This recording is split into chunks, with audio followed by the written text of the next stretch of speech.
Bonsoir à toutes et à tous. Merci de votre fidélité tous les lundis à 21h dans votre émission Café Mort. Ce soir, c'est une soirée particulière parce que c'est aussi une soirée hommage et j'accueille quelqu'un qui va nous rappeler de vieux souvenirs, un personnage qu'on voit beaucoup moins, que vous connaissez peut-être beaucoup moins, mais qui est à l'origine de cette belle aventure qu'est Carte de séjour. Donc je vais accueillir notre ami Jess, Jamel Dif, bonsoir. Bonsoir, enchanté. Voilà, donc ouais, tout à fait, carte de séjour. Carte de séjour. Bon, en tous les cas, merci à toi d'être venu de Lyon. Hein, c'est normal, hein, c'est moi qui te remercie de m'inviter, déjà, c'est très sympathique. Bah, c'est pas sympathique, c'est parce que tu as un visage qu'on aimerait plus découvrir. Je crois que nos téléspectatrices et téléspectateurs vont le découvrir. Ouais. Alors, c'est quoi l'histoire de Jamel Dif? T'es de quelle origine? T'as grandi où? Explique-nous un peu. Alors, moi, je suis algérien, donc de Lyon. Hein, donc, j'ai fait des études de gestion. Tu es originaire d'où au départ? Alors, t'es arrivé à quel âge? T'as grandi là? Je suis né ici. Donc, je suis né à Lyon. Ouais, je suis né à Lyon 2e. J'ai grandi à Lyon 2e. C'est quoi Lyon 2e pour ceux qui ne nous connaissent pas, pour leur préciser? Alors Lyon 2e, c'est l'Hôtel Dieu. Tous les Lyonnais sont plus ou moins nés là-bas, si tu veux. C'est pour ça. Et là maintenant, ils en ont fait un centre commercial. C'est tout un. Donc c'est vers Bellecour là-bas. Voilà. Centre-ville. La place Bellecour. T'es de Bellecour en Algérie à la place Bellecour à Lyon. Voilà, ouais. On est dans la bellecourisation de notre vie. Donc je suis né à Lyon. J'ai fait toutes mes études donc en France, à Lyon 3 d'ailleurs, Lyon 3 à la faculté et tout ça, donc dans la gestion d'entreprise. Et en parallèle, je jouais donc, j'étudiais la batterie et je jouais avec le groupe Carte de séjour. Alors on va y venir parce que là juste, nous ce qu'on veut savoir c'est, tu es originaire d'où d'Algérie? La famille et tout. Voilà. Alors nous, on est originaire de, de Sétif, d'El Helma. Alma, oui, Alma, voilà, cher à beaucoup de gens. Et Sétif, c'est Lyon, être de Sétif et habiter à Lyon, c'est normal, c'est naturel. Voilà, parce que c'est vrai que je suis retourné à Sétif il y a encore 2-3 ans. On se croirait quelque part à Lyon. Il y a une mentalité lyonnaise là-bas aussi. Et il y a un jumelage, je crois, Sétif-Lyon en plus. Oui, il y a un jumelage Sétif-Lyon et il y a un jumelage El Alma Villeurbanne.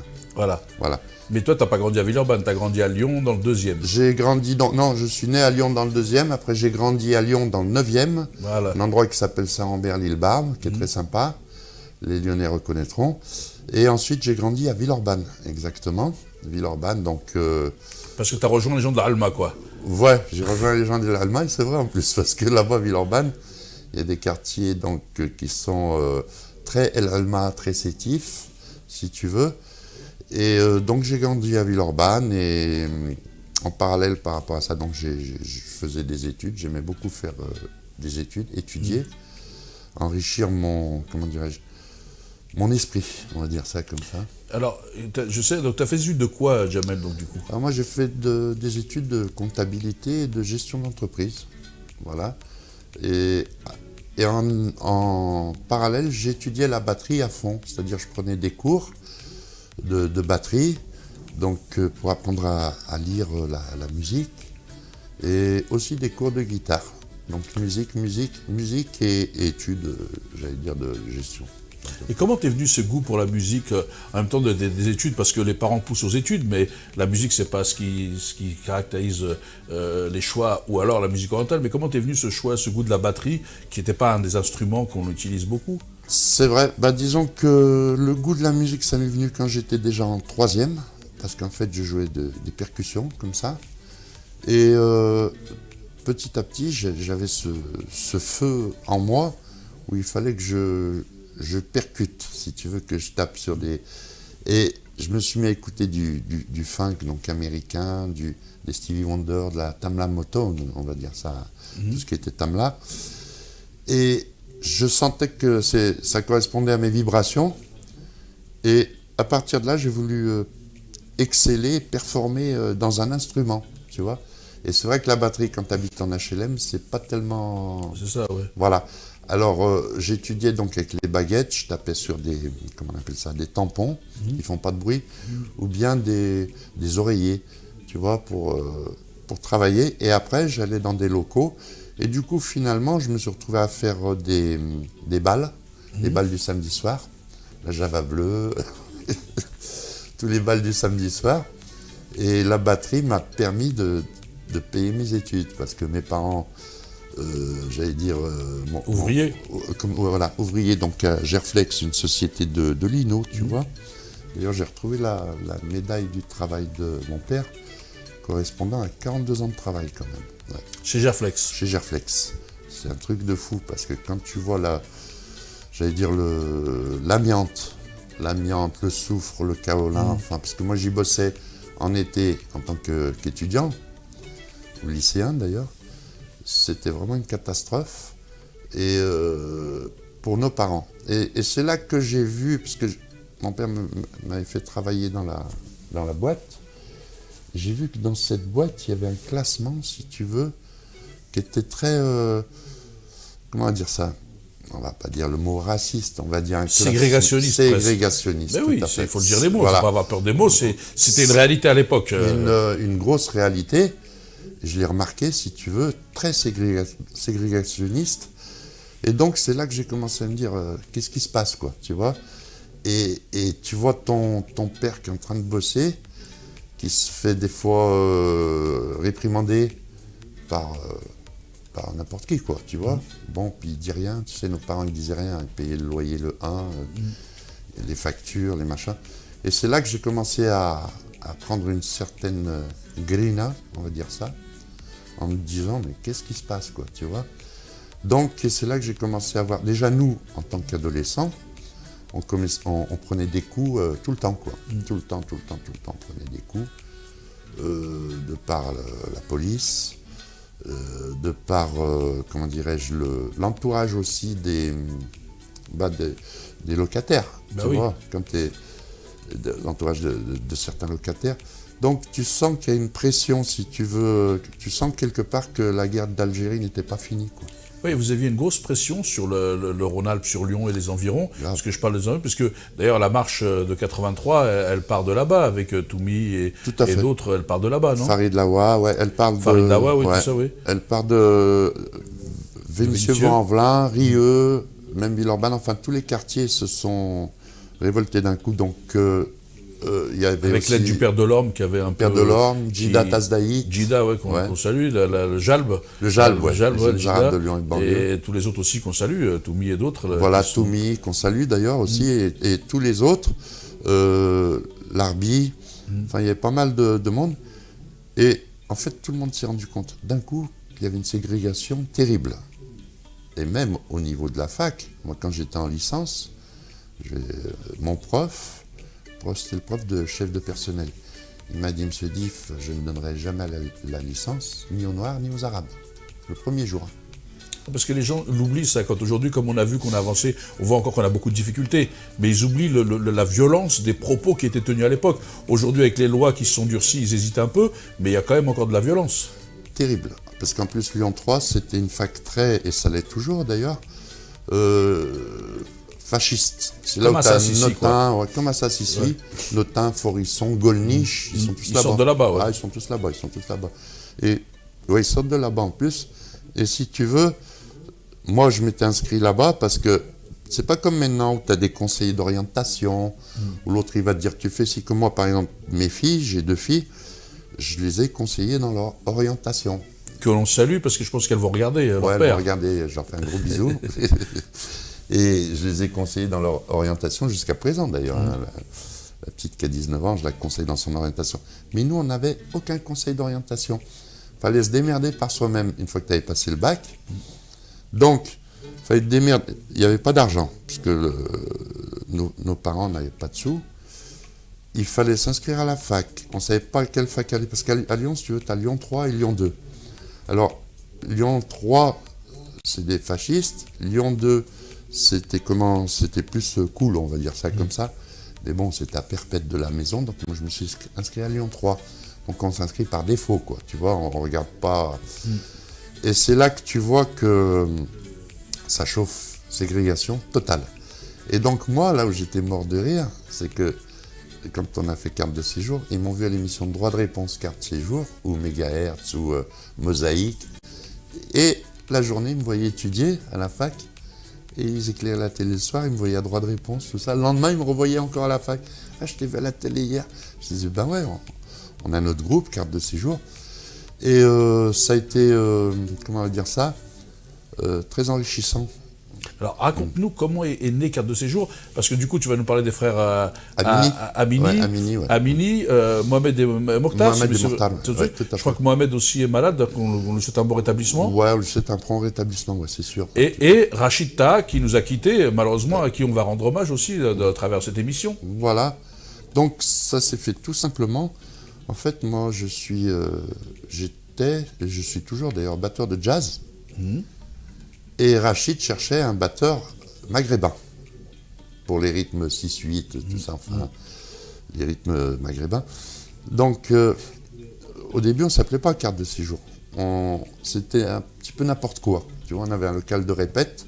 Donc, j'ai dit, je me suis mis à jouer avec eux. Donc, il y avait Mokhtar, Mohamed, Amini, les frères Amini, Rachid, Eric Vaquer. Oui, parce que les gens oublient qu'il y avait Eric Vaquer dans ce groupe.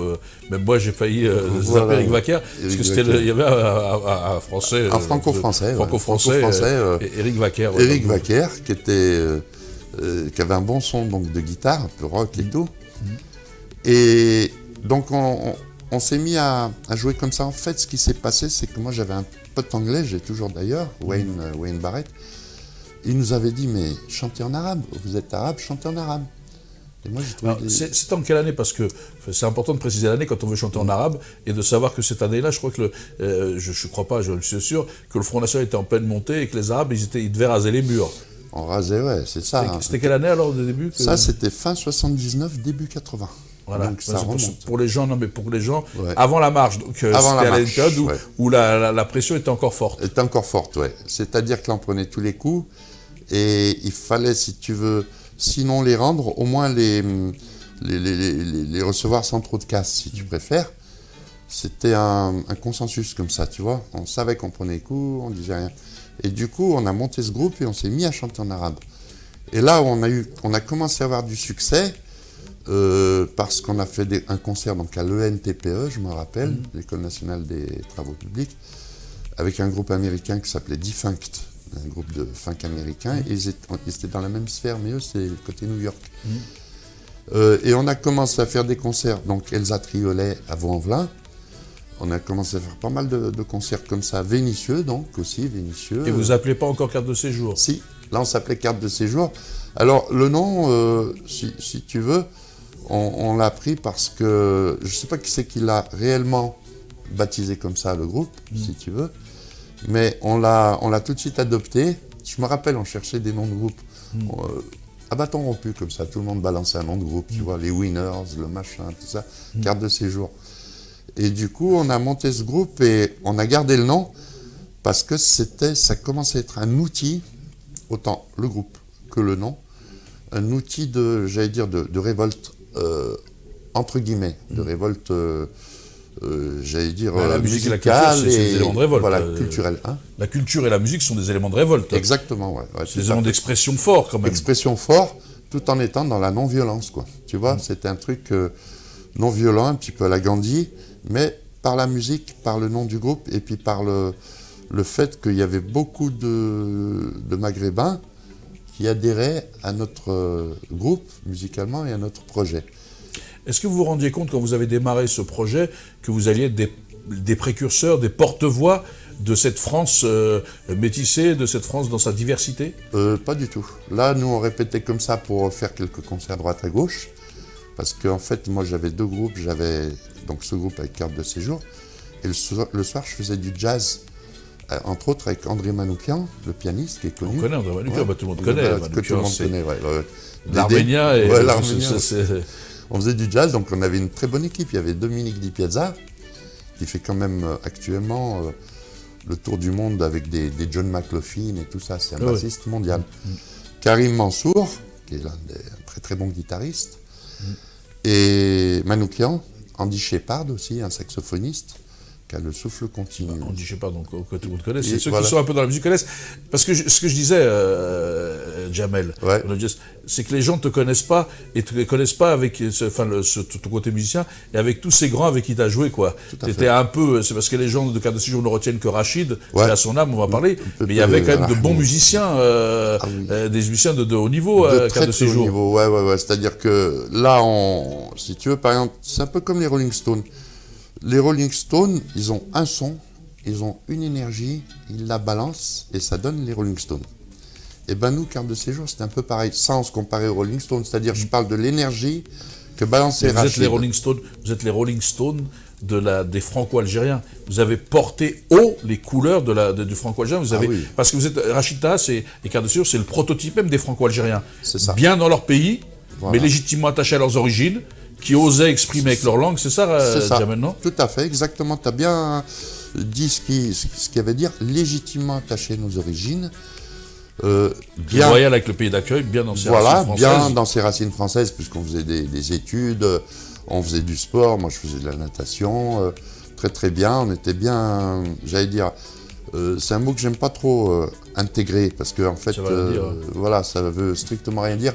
On sait Comme pas intégrer à quoi. diversité, ça veut rien Ouais, dire. ça veut dire, ouais. Diversité, ça veut rien dire, je suis pas divers, je suis moi, Voilà. je ne suis absolument pas divers. On est tous singuliers d'ailleurs. On n'est pas divers, on est singuliers. Voilà, on est singulier, oui, on est singulier, on est nous-mêmes. Et puis à partir de là, donc on a combattu, j'allais dire, Le racisme à votre le façon. racisme à notre manière, par la musique. Et comme je te disais, donc je jouais avec Carte de Séjour, et le soir je jouais du jazz avec Di Piazza, Manoukian et tout ça, dans les clubs de jazz. Et la journée, donc on composait avec Carte de Séjour, si bien qu'on en est arrivé à faire aussi à monter tout doucement, par un label qui s'appelait Mosquito, mais c'est venu assez vite, parce qu'en fait, il y a Actuel qui a fait deux pages sur nous, Gérard Bardavid. Zoubida. Ouais, Zoubida, la chanson qu'on a composée tous ensemble, qu'on a arrangée aussi. Et Zoubida, donc, s'est monté. Après, il y a eu Mosaïque, l'émission de Djeloul. Ouais, Voilà, Djeloul Begoura. Ouais, Begoura. Djeloul Begoura, qu'on salue, qui est passé ici, tu sais. Ouais, il a fait l'émission. Il est adorable, j'aime bien, parce que... Et lui-même, il a été très gentil en Avec cette Taïf, période. avec Fares. Toufik Fares, Fares. ouais. Et du coup, on a fait donc l'émission Mosaïque. Après, ce qui s'est passé, on a fait là où ça a explosé vraiment gros. Donc, il y a eu le papier d'Actuel. Il y a eu l'écho des bananes, l'émission. Il y a eu aussi Mégahertz avec Alain Manval, donc l'émission de télé. Après, on a fait donc l'émission Droit de réponse. Alors là, ça a été l'explosion parce que sur le plateau d'ailleurs de Droit de réponse, qui était une émission sur le showbiz, il y avait des gens comme Aimable, l'accordéoniste. Ouais, tu ouais. vois. Et si tu veux, il y a eu un petit conflit, un mec qui est venu, qui a fait un peu de bruit sur le plateau. Et ça fait démarrer le groupe. Après, on a suivi tout de suite par des concerts, donc à droite, à gauche, beaucoup de concerts. Plus à gauche qu'à droite d'ailleurs. Plus à gauche qu'à droite, ouais, tout à fait, c'est vrai. Et du coup, on a fait aussi première partie de Téléphone. Téléphone. Ouais. Donc c'était énorme. Surtout en 80, 81, Téléphone, c'était au top. Donc Téléphone, c'est peut-être le plus grand groupe de rock français. c'est ça. Tu vois, et nous, on faisait la première partie. Oh, on n'en a pas fait beaucoup, si je me rappelle. Mais bon, ça a marqué tout de suite, ça a été sympa. Et ça, c'était le côté donc musique, tu vois. Et on sentait qu'on était pro, qu'on nous prenait au sérieux, que c'était un groupe. Et par rapport à ça, si tu préfères le schéma, il est qu'on on a amené avec nous une population de gens qui s'identifiaient à notre groupe et qui ont été fidèles d'ailleurs jusqu'à présent. Parce que Moi, le premier, c'est gentil, je te rassure. ouais. Hein. Moi, le premier. Ouais. Non, parce que, est-ce que le groupe, moi, la question que je me posais, c'est, on doit aussi à la personnalité de Rachid.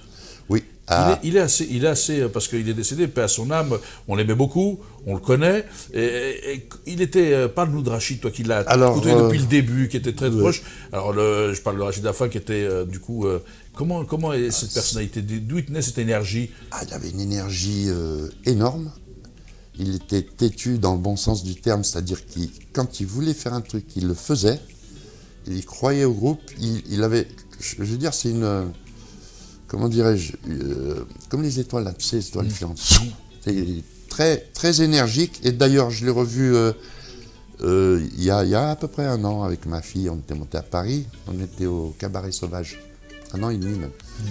On était au cabaret.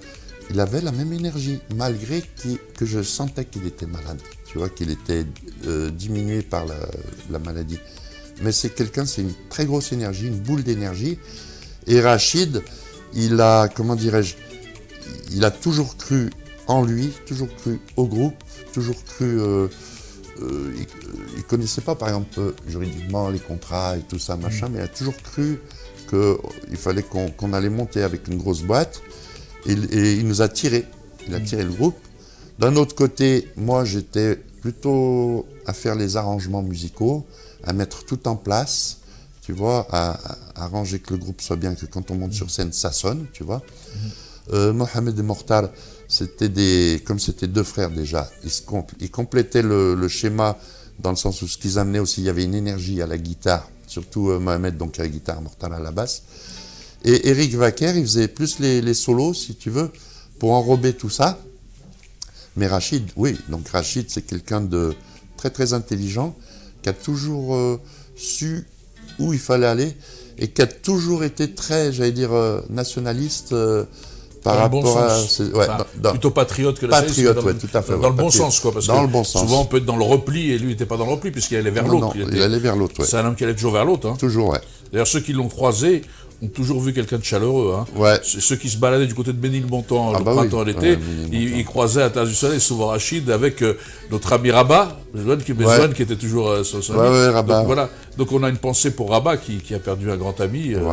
Et pour tous ceux qui l'ont connu. C'est vrai que, mais comment c'était un peu le prototype même de ce côté franco-algérien, de ce côté de cette culture. Il catalysait les deux peuples, je veux dire, les deux cultures, dans le sens où on est un peu tous comme ça, je pense. On pense beaucoup à nos origines, à nos coutumes, parce qu'on a des coutumes qui sont fortes.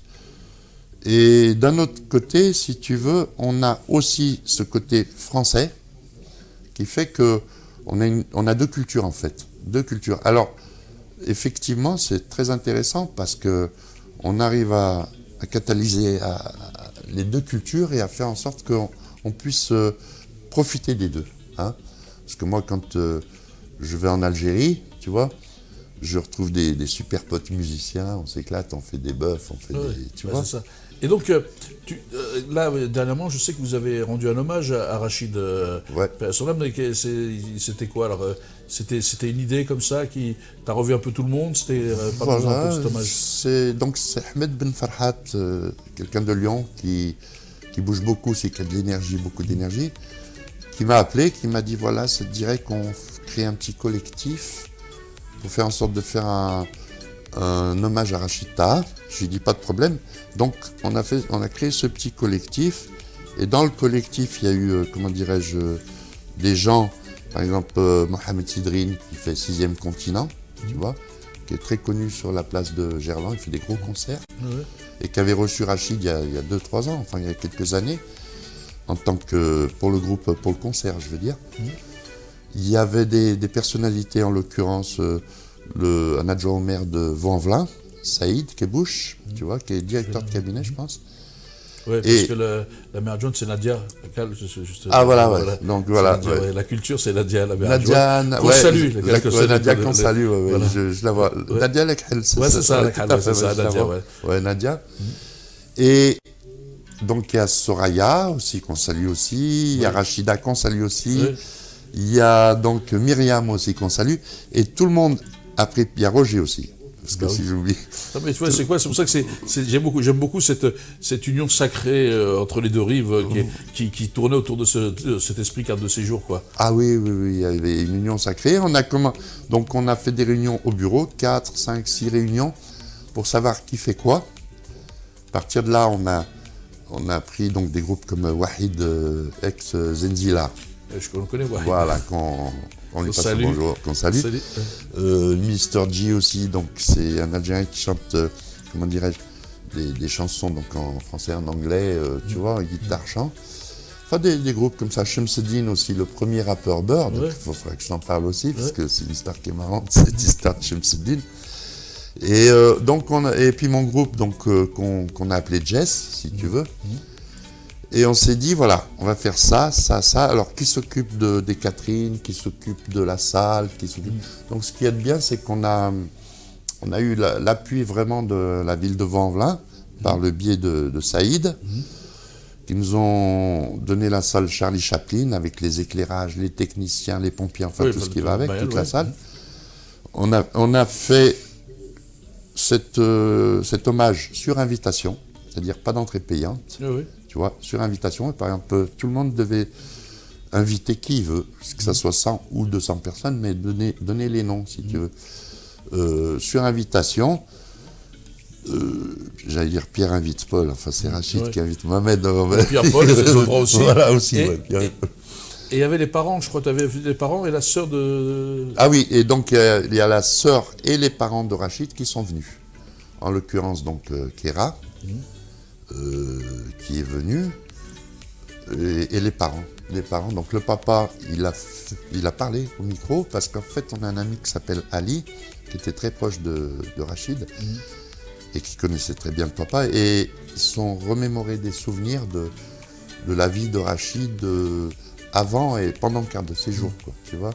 Et même, donc le papa, il a sorti 2-3 anecdotes, et ils étaient enchantés qu'on lui rende hommage, tu vois. Ça a touché le papa, la maman, la sœur, la nièce, et ça les a touchés. Donc on a fait ça le mieux possible, dans un très très bon esprit. Le collectif a fait ça dans un bon esprit.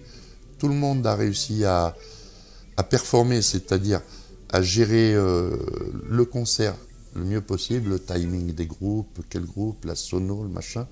Et donc on a été très très contents de cet hommage, et on a eu un gros succès au niveau de la ville de Lyon par rapport à cet hommage. Et ça a fait plaisir parce que Rachid le mérite. Oui, le mérite, bien sûr. Voilà. Et donc, je lance un peu la perche, mais si d'autres villes qui nous regardent sont intéressées par un hommage, c'est possible aussi. À 100%, voilà. Alors vraiment 100%, voilà. On est ouvert à tout hommage. Voilà. Alors, je sais que tu travailles là-dessus, c'est que c'est ton engagement. C'est quoi tes projets actuellement? Parce que comme l'émission va toucher à sa fin, de nous parler un peu de toi, de tes projets là, à venir et tout. Je sais que tu travailles dans des studios, que tu aides, tu composes, tu fourmis encore d'idées, t'es pas au bout de la... Non, je fourmis d'idées. Moi, si tu veux, j'avais composé, on en parlait des années Carte de séjour. Alors, Carte de séjour avait le groupe avait une grande fan qui s'appelle Marianne James. Voilà. Ah ouais. C'était la fan de Carte de séjour. Puisque Marianne, c'est une amie intime. Dans les années 82-83, donc elle venait à Lyon, elle dormait chez moi je dormais chez elle à Paris, et c'était une fan du groupe. Et donc en 86-87, j'ai fait 2 titres avec elle, en anglais. Ah ouais. Qu'elle a même pas, des fois elle m'appelle, mes titres, tu me les envoies? J'ai dit, je te les envoyés en MP3. Et donc moi je suis beaucoup dans le studio d'enregistrement, beaucoup dans les arrangements, la production. Donc j'ai mon ami Opus Musique à Paris, Jean-Philippe Modger, avec qu'on salue Jean-Philippe, parce que c'est lui qui te conduit, c'est lui qui t'a réussi, c'est lui qui est dans les studios, dans les coulisses à t'attendre. C'est lui qui est dans les coulisses à m'attendre. Et voilà, donc c'est le chauffeur, c'est tout. C'est clé en main. Clé en main. Et donc Jean-Philippe, qui connaît beaucoup l'Algérie aussi, qui a navigué, qui la connaît de A à Z, qui a beaucoup d'amis algériens ici et là-bas. Et donc, il a un studio d'enregistrement à Châtillon, et pour lequel, si tu veux, nous, Jean-Philippe, qui est un sudiste déjà, et puis comme il a quelques origines corses, il est déjà dans la Méditerranée. Dans la Méditerranée. La tête de mort existe déjà dans son esprit. Il est à fond dans le côté, si tu veux, méditerranéen. Et donc on a des projets d'enregistrement déjà avec mon groupe, mais aussi on est ouvert à tous ceux qui veulent des arrangements, que ce soit oriental ou rock, j'allais dire arabe, si on peut dire ça comme ça, tu vois. Et moi, si tu veux, mes projets, c'est simple, c'est de pouvoir enregistrer des gens qui chantent, leur donner une chance, parce que moi j'aime bien donner mon savoir-faire. Tout ce que j'ai accumulé comme expérience, je n'ai pas besoin de le garder pour moi. Donc je le donne à des jeunes qui veulent démarrer, qui essayent de... On marche un petit peu, tu sais, comme je te parlais tout à l'heure de la Tamla Motown. C'est un peu ça. C'est un bel esprit. C'est un bel esprit. La découverte de talents, parce qu'après, c'est vrai que si on prend... Moi, j'avais créé une société de production de rail à Paris en 86. J'avais fait disque d'or du rail numéro 1. Oui, ça, je me souviens. Tu te rappelles, voilà, disque d'or du rail numéro 2, à C'est tous les souvenirs, c'est ça, ouais. Voilà. C'est ça. Rail Live in Paris. Live in Paris, oui. Parce qu'en fait, si tu veux, les sociétés françaises de production, enfin de distribution, avaient du mal à mettre en Fnac et autres, Nuggets et tout ça, les CD arabes. Tout à fait. Voilà. Il y avait une grosse... Voilà. C'est pour ça que je disais que c'était important cette interview, parce que tu as promu tout ça. Ouais. Alors après, on a regardé ceux qui veulent passer par moi ou me dire, je les mettrai en contact avec toi qui ont des choses.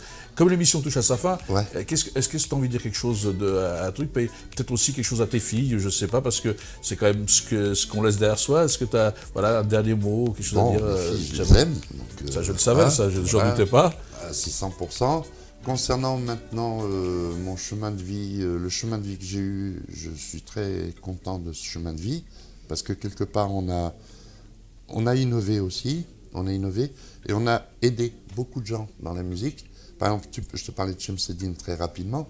Chemseddine, il est venu me voir en 87 pour refaire un album. Et comme c'était pas comment on appelle ça, très très grand chanteur, j'ai dit vas-y rap. Et donc il a fait le premier rap arabe qui a eu du succès. Et chose étonnante, les Américains de Los Angeles viennent de le ressortir l'année dernière et il est en train de cartonner dans le monde entier. C'est-à-dire, il est en train d'avoir des papiers en Corée du Sud, tout ça. C'est incroyable. Et en fait, si tu veux, moi ce que je veux dire, c'est qu'il faut toujours donner son savoir-faire, il ne faut pas le garder. Essayer d'aider les autres, que ce soit culturellement, musicalement. Et voilà, et je suis très content aussi d'avoir fait cet hommage pour Rachid. Et sincèrement, on a mis tout notre cœur, tu vois. Et voilà, je suis ouvert à toute proposition, bien sûr, pour des spectacles, des concerts, des hommages. On peut faire des choses bien. On va essayer de refédérer un petit peu tout le monde. Et voilà. Bon, en tous les cas, Jamel, comme je l'ai dit au début de l'émission, c'était un plaisir de t'accueillir, de te voir tout le temps, et de continuer. Et puis je sais que tu fouilles de projets, donc effectivement, je dis aux gens qui sont intéressés de se rapprocher, parce que tu es un puits de connaissances, tu as une capacité musicale, artistique et d'arrangement importante. Donc en tous les cas, merci d'être venu. C'est moi qui te remercie. Et j'espère qu'on se reverra dans une autre émission, peut-être pour des nouvelles actualités, parce que je crois que partager ton savoir et ta connaissance et l'histoire, c'était important peut-être pour les futures générations qui veulent s'engager. Ah oui, il y a beaucoup de choses à savoir. Et je suis ouvert à tout, passage de relais de ce savoir. Merci Jamel. Voilà, c'est moi qui te remercie. Et nous, on va se quitter, parce que Jamel était pressé pour dire, on va se quitter donc sur ce, et je vous souhaite une excellente soirée, et on se retrouve lundi prochain à 21h avec une nouvelle invitée. Ce sera une femme, donc comme ça au moins je dévoile un peu. En tous les cas, merci pour votre fidélité. Bonsoir à toutes et à tous.